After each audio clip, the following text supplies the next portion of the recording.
The first reading today, St. Paul warns us of the day that would come when people would not tolerate sound doctrine.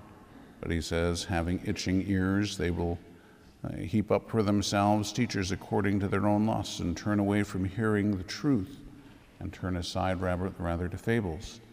This is an important point because in the gospel, Jesus tells us that not one jot or tittle will be taken away from the law until it is completely fulfilled. So everything that God has said is truth. Everything that he has said is going to be fulfilled, just as he said it was going to be fulfilled. We keep looking at things and somehow thinking that because we're living in such an advanced society or whatever it is that we want to think, that somehow this doesn't affect us anymore.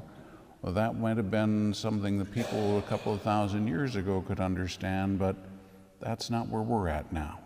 We've grown beyond this. No, we haven't. What we've done is exactly what St. Paul reminds us of or warns us of: followed fables. We've followed things that are shiny and glittery, exactly what St. John warned us of. To be careful of that, because that's what the world offers. We've got a new mousetrap. We've got a better way. We've got a way that's more fun. We've got something more exciting. It's just like all of these things that'll say things like, you can lose weight and you can eat anything you want. You don't have to exercise. Like, really? And you're going to lose weight too? Unless you've got cancer, I don't know how that's going to work. But it doesn't. But it sure sounds nice, especially for people like me. That's a heck of a deal. But it doesn't work. Neither do any of the other things. But they sure sound good because they're telling us what we want to hear. But isn't that again what St. Paul warns us of? Teachers who will tickle their ears. Teachers who will tell them what they want to hear. And that's a problem that we've got today. Certainly it's been throughout, but it's especially so today, because we've got this idea in our relativistic society that everything is equal.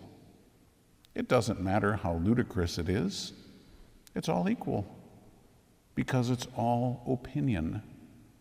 There isn't any objective truth anymore. Until, interestingly, you try to suggest that your opinion is different than theirs, and then all of a sudden they have objective truth. But regardless of the foolishness of their arguments, we need to be able to look at this and say, no, the truth cannot change. It just can't. The truth is the truth. And God is the truth, and God cannot change. So if God cannot change, nor can he lie nor deceive, then everything that he has spoken is truth. His revelation is truth.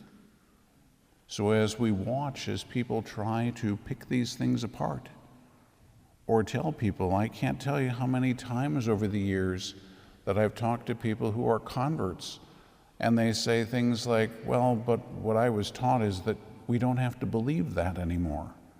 It's like, really? Well, these are just minor things, like not something like, if you want to go to a procession or if you want to do this devotion, that's up to you. No, these are minor things like you don't have to believe in purgatory, or you don't have to believe in Our Lady's Immaculate Conception, or you don't have to believe that Jesus really rose from the dead, or whatever. Just these tiny little things that they just want to deny. It's like, what a bunch of garbage. There is no way of being able to look at this and say, oh, we don't believe that anymore. The truth cannot change. The problem is that if you talk about things like confession or purgatory or things like that, well, that makes people uncomfortable. Because again, we go back to that same nonsense that we just heard a little bit ago. If you can eat whatever you want and you don't have to exercise and you can lose weight, then guess what? I got another one for you. You can do anything that you want. You don't have to repent, and you're going to heaven.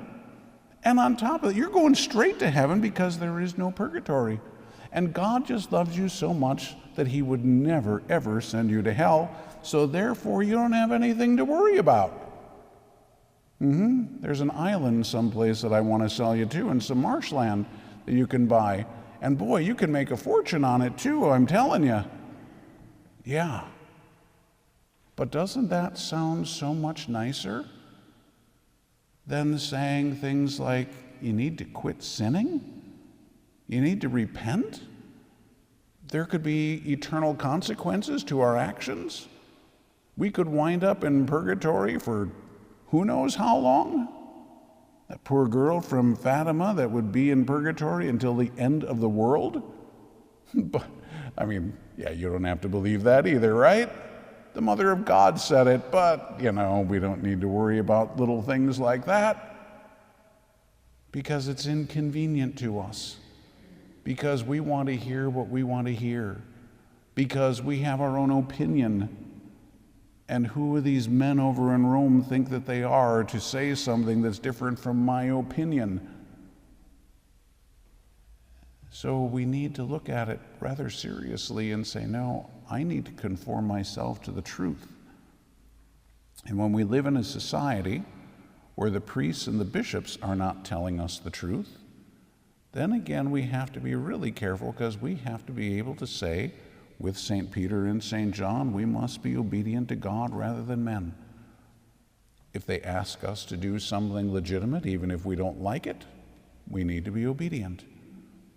If they are asking us to accept something that is contrary to the teaching of the church, we must be disobedient. It is that simple. Just as Pope John Paul pointed out, as the church has taught right along, if there are laws that are unjust, not only do we have a right to disobey, we have an obligation to disobey. Well, if somebody wants to tell you that you don't have to believe this or that is an infallible teaching of the church, you don't just have a right to disagree, you have an obligation.